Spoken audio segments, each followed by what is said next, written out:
Leftover money from last year's city bond program is now being used to help city residents finance their homes. Approximately $1.5 million in low-interest 30-year mortgage loans will help about 50 people or families in Baltimore. This was a one-time offer today, and the city's Housing and Community Development Office says the applications were filled on a first-come basis by mid-afternoon.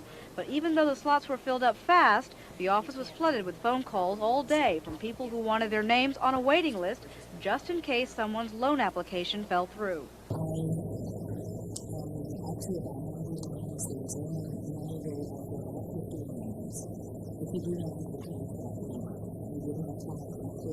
In order to qualify for the loan, you had to make an income of no more than $25,000 or no more than $30,000 if you wish to purchase a house in a designated renewal area like this one.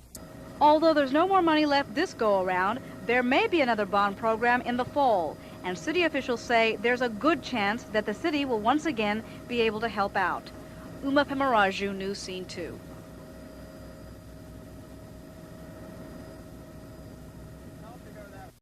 Compared to most major cities, Baltimore has relatively few vacant buildings. Of the 300,000 dwelling units in the city, only 7,000 are vacant, just under half owned by the city.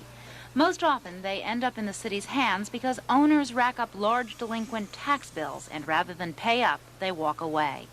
The responsibility of caring for the abandoned buildings falls to the city. Cleaning one vacant home like this costs about $75. Another $130 for boarding it up. The problem is it often needs to be boarded more than once. But the greatest cost to the city is not what is spent to take care of the properties, not even what is lost in property taxes, but a psychological impact that can't be measured in dollars and cents. Really starts to, in a way, undermine the confidence that people have in their own neighborhoods, and once that starts to go, things get sad. Vandals, kids, and even the homeless often break into the boarded-up buildings and use them for refuge. Soon, neatly kept vacant houses are eyesores. It's just like an easy mark. It's just there. It's vulnerable. Nobody's watching it. Nobody's really protecting it, and, you know. Yeah. And you wouldn't like to live next door to it.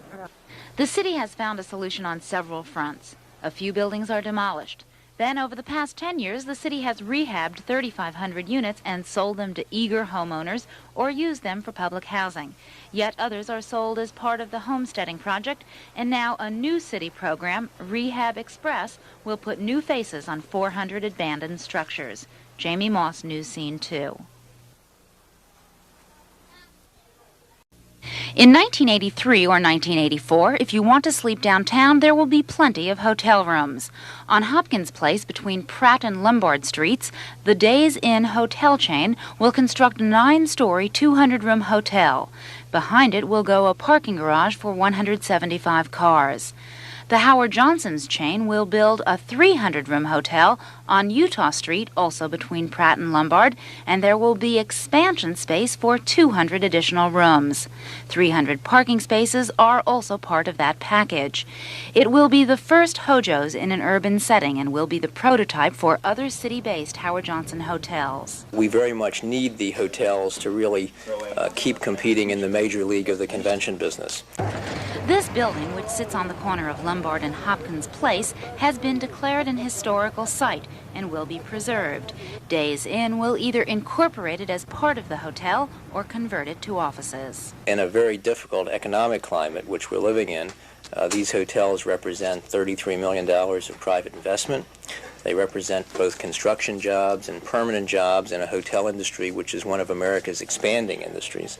The city is selling the 2 parcels of land outright for $1.4 million. The extraordinary thing about the 2 hotels is that there is no federal or state money involved, nor is the city providing any direct financing. City Council did approve an industrial revenue bond, which Days Inn has sold on the bond market.